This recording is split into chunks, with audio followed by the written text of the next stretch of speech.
రోజు రామవరపాడు గ్రామంలో అద్దగిరి రామకృష్ణ గారి జనసేన పార్టీ నాయకులు స్వర్గీయ వంగవీటి మోహన్ రంగ గారి విగ్రహాన్ని ఏర్పాటు చేసినందుకు ఆయన మనస్ఫూర్తిగా అభినందిస్తూ ఈ కార్యక్రమంలోకి నన్ను అతిథిగా ఆహ్వానించినందుకు కూడా ధన్యవాదాలు తెలియజేస్తున్నాను. స్వర్గీయ వంగవీటి మోహన్ రంగ గారు 1985లో శాసనసభ్యుడిగా విజయవాడ తూర్పు నుంచి పోటీ చేసి గెలుపొంది పదవీ కాలం పూర్తిగా పనిచేయకుండానే చనిపోయిన పరిస్థితి.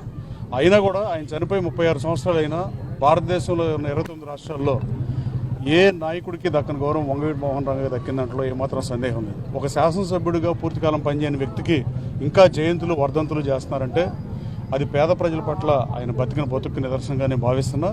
ప్రజల కోసం ఉద్యమాలు చేసిన నాయకుడు కాబట్టి ప్రజలు ఇంకా గుండెల్లో పెట్టుకుని ఆదరిస్తున్నారు. ఇవాళకి ఆయన జయంతిని కానీ వర్ధంతిని కానీ రాష్ట్ర వ్యాప్తంగా చేసే పరిస్థితి.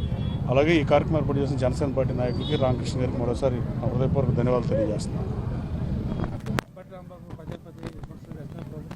6 నెలలైనా సరే ఏది కూడా ఇచ్చిరామని నెరవేర్చలేదు అని చెప్పి పదే విమర్శలు చేస్తారు. అసెంబ్లీకి వచ్చాడటాకేమో ఆయన గెలవలేదు, గెలిచిన వాళ్ళేమో రావట్లేదు అసెంబ్లీకి.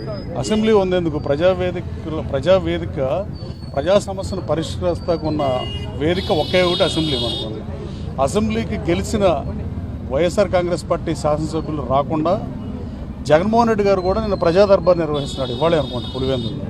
ఆ ప్రజా దర్బార్లో వచ్చిన అర్జీలను ఏం చేస్తారనేది నేను ఆసక్తిగా చూస్తున్నా. అంటే సొంత నిధులతో పులివెందుల్లో ఉన్న రోడ్లు డెవలప్మెంట్, కమ్యూనిటీ హాల్స్ కానీ ప్రజా సమస్య అన్నింటినీ పరిష్కరిస్తారా, లేదా రాష్ట్ర ప్రభుత్వం ద్వారా పని చేపిద్దాం అనుకుంటే అసెంబ్లీకి అటు పంపుతారా? ఆయన అసెంబ్లీకి రావట్లా, మైక్ ఇవ్వట్లేదని అసత్య ఆరోపణలు చేయడం. అసలు రాకుండా ప్రమాణ స్వీకారం అనేది మైక్ ఇచ్చారు, ప్రమాణ స్వీకారం చేశారు, బయటికి వెళ్ళిపోయారు.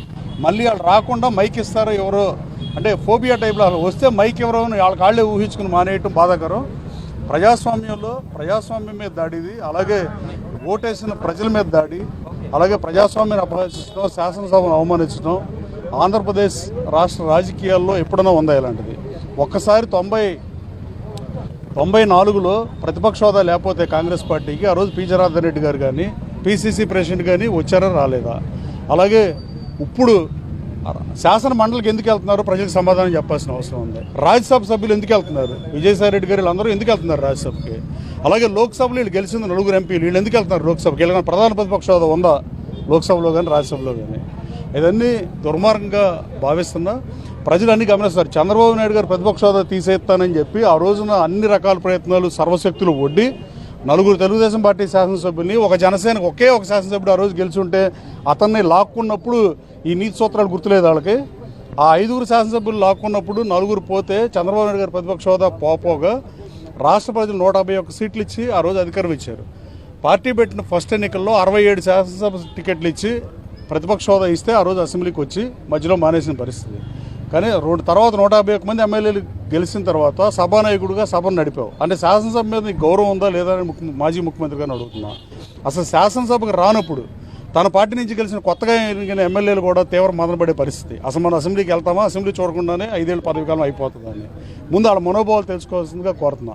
పనికిమాలిన వెధవలకు మంత్రులు ఇచ్చి, బూతులు తిట్టేవాళ్ళకి మంత్రులు ఇచ్చి ప్రజల్ని తిరస్కరిస్తే దానికి ప్రజలు నిందిస్తావా అని అడుగుతున్నాను నేను. అలాగే రాష్ట్రంలో 1955 నుంచి ఎప్పుడూ జరగనంత అత్యంత తక్కువ అభివృద్ధి జరిగిన ప్రభుత్వం గత వైసీపీ ప్రభుత్వం కాదా అని అడుగుతున్నా. భాషా ప్రయుక్త రాష్ట్రాలు ఏర్పడి పొట్టి శ్రీరాములు గారి ఆత్మార్పణంతో ఏర్పడిన ఈ రాష్ట్రం భాష మీద కూడా దాడి చేసిన ప్రభుత్వం ఏదీ లేదు. డెవలప్మెంట్ అత్యంత తక్కువ చేసింది మీరే. అలాగే భాష మీద దాడి చేసిన ఏకైక ప్రభుత్వం కూడా జగన్మోహన్ గారి ప్రభుత్వమే. వీటన్నిటి పర్యవసానం వైనాట్ 175 అన్నారు, సిద్ధమన్నారు. తర్వాత ఇవాళ అసలు 11 సీట్లు వస్తే శాసనసభకు రాకుండా శాసనసభను అవమానించడం బాధాకరం. అది సభ్య సమాజం గమనిస్తుంది. ప్రజలు నీకు ప్రతిపక్ష హోదా తీసేస్తే మమ్మల్ని ఏం చేయమంటావు? 11 మంది శాసనసభ్యుల్ని ప్రతిపక్ష పార్టీ ఎవరు? ఇప్పుడు ఈ రాష్ట్రంలో ప్రధానంగా ఉన్న పార్టీల్లో Telugu Desam party, Janasena party, BJP, communist పార్టీలు, వీటికన్నా వైసీపీ గతంలో అధికారంలో ఉన్న పార్టీ. ఇవాళ ప్రతిపక్ష పార్టీ ఎవరు? మేము ముగ్గురం కలిసి పోటీ చేస్తాం. ఎన్డీఏ కూటమిలో తెలుగుదేశం, జనసేన, బీజేపీ కలిసి ఉన్నాయి. కమ్యూనిస్ట్ పార్టీలకు ప్రాతినిధ్యం లేదు దురదృష్టవశాత్తు రాష్ట్ర శాసనసభలో. కానీ శాసనసభలో ప్రాచుర్యం వైఎస్ఆర్ కాంగ్రెస్ పార్టీ అధినేత ఎవరు? జగన్మోహన్ రెడ్డి గారు పార్టీ అధ్యక్షుడిగా, ప్రతిపక్ష నాయకుడిగా. ప్రతిపక్ష హోదా అనేది నీకు ప్రజలు లేదబ్బా, మేమేం చేస్తాం? ప్రజలు ఇవ్వకపోతే ప్రజల మీద ప్రతీకారం తీర్చుకుంటారా అని అడుగుతున్నా. ప్రజా సమస్యలు మీ వేదికగా ఎక్కడ పరిష్కరిస్తారు? శాసన మండలికి ఎందుకు వెళ్తున్నారో సమాధానం సుస్పష్టంగా చెప్పాల్సిన అవసరం ఉంది. అంటే పార్లమెంట్ ఎగువ సభకి వెళ్తారు, శాసనసభలో ఎగువ సభకి వెళ్తారు, లోక్సభకి ఎందుకు వెళ్తారని అడుగుతున్నారు. 4 ఎంపీలు కేవలం ఉంటే వాళ్ళు ఏం చేస్తున్నారు? వాళ్ళు ఎందుకు వెళ్తున్నారు? మీరు 11 మంది ఇక్కడ ఎందుకు రారు? ఢిల్లీలో ఒకటి, ఆంధ్రప్రదేశ్ రాష్ట్రంలో ఒకట. ఆంధ్రప్రదేశ్ రాష్ట్ర ప్రజలే ఆ 4 ఎంపీలను గెలిపించారు, ఈ 11 మంది శాసనసభ్యులు కూడా గెలిపించారు. ఇది దుర్మార్గంగా నేను భావిస్తున్నా. ఇది ముమ్మాటికి శాసనసభను అవమానించడమే, రాష్ట్ర ప్రజలను అవమానించడమే. అంటే నాకు ఓటు వేయకపోతే, నాకు ప్రతిపక్ష హోదా ఇవ్వకపోతే, నాకు ఇన్ని సీట్లు అంటూ ఇస్తేనే నేను అసెంబ్లీకి వెళ్తానని మీరు ఎన్నికలకు ముందే చెప్పి ఉండాల్సింది. వైనాట్ 175 సిద్ధమని కాకుండా నాకు కనీసం ప్రతిపక్ష హోదా కానీ ముఖ్యమంత్రి కానీ ఇస్తేనే ఈ శాసనసభకు వస్తా, లేకపోతే నేను రానని చెప్పాల్సిందే. ఈయన ఉన్నాళ్ళ హోదా తీద్దామని ప్రయత్నం చేసిన మాట వాస్తవమా కాదా జగన్మోహన్ రెడ్డి గారు అని అడుగుతున్నా. చంద్రబాబు నాయుడు గారు హోదా తీద్దామని ట్రై చేశాడా, ట్రై చేయలేదు? మీడియా సోదా మీరు చెప్పండి. ఆ రోజున శాసనసభ్యులు మద్దతు సరిపోక 6గురిని చేల్చలేక తెలుగుదేశం పార్టీలోంచి 4గురితో ఆగిపోయింది. ఇక్కడ గన్నవరం కానీ, అక్కడ వైజాగ్ కానీ, ఇక్కడ గుంటూరు కానీ ఈ ఎమ్మెల్యేలు 4గురే వస్తాం వల్ల చంద్రబాబు నాయుడు గారు ప్రతిపక్ష హోదా తీలేకపోయారు. కానీ ఇవాళ శాసనసభను అవమానిస్తున్నాడని రాష్ట్ర ప్రజలందరూ చర్చించే పరిస్థితి. ఇంకా కొన్నాళ్ళు పోతే తాడేపల్లిలోనే 11 మంది శాసనసభ్యులతో మాక్ అసెంబ్లీ పెడతామని ఒకసారి. ఇలాంటి పరిస్థితులు బాధాకరం. ఇది రాష్ట్రానికి ఏమాత్రం మంచిది కాదు. ప్రజాస్వామ్యం పరిడి వెళ్ళాలంటే సభానాయకుడితో పాటు అలాగే ప్రతిపక్ష పార్టీ ఎమ్మెల్యేలు ఎవరైనా శాసనసభ గెలిస్తే, అలాంటి కమ్యూనిస్ట్ పార్టీ యోధులను ఏమనుకోవాలి? ఒకళ్ళు ఇద్దరు శాసనసభలో ఉన్న వాళ్ళు అన్నిసార్లు శాసనసభలో ప్రజాస్వామ్యం ఎలుగెత్తి చాటిన పరిస్థితి. వాళ్ళకే వాళ్ళ సీట్లు దాని పరిస్థితికి వెళ్ళింది. రాష్ట్ర ప్రజలన్నీ గమనిస్తున్నారు. వైఎస్ఆర్ కాంగ్రెస్ పార్టీకి తగిన గుణపాఠం చెప్తారు. నువ్వు బూతులతో మాటలు దాడి చేపించింది మీ ప్రభుత్వం కాదని అడుగుతున్నా.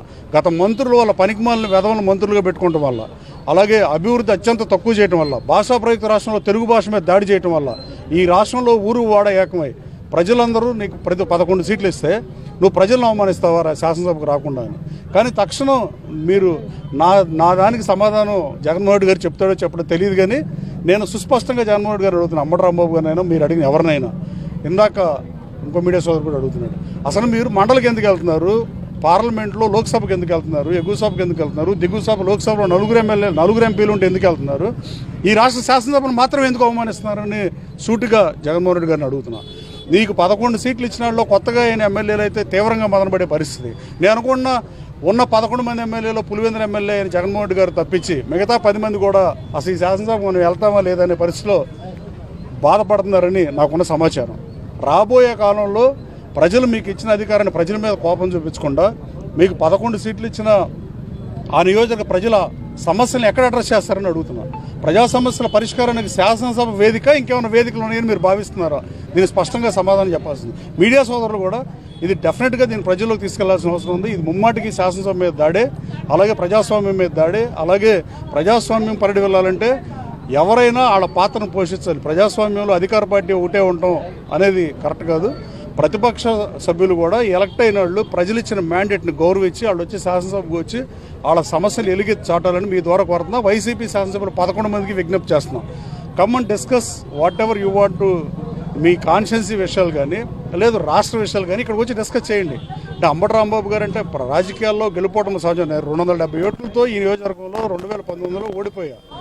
కానీ నేను ఇప్పుడు 37,628 మెజార్టీతో గెలిచాను. నన్ను గన్నవరం ప్రజలు ఎన్నుకున్నప్పుడు గన్నవరం ప్రజల సమస్యల పరిష్కారం చేయడమే లక్ష్యంగా పనిచేయాల్సింది ప్రాథమిక సూత్రం.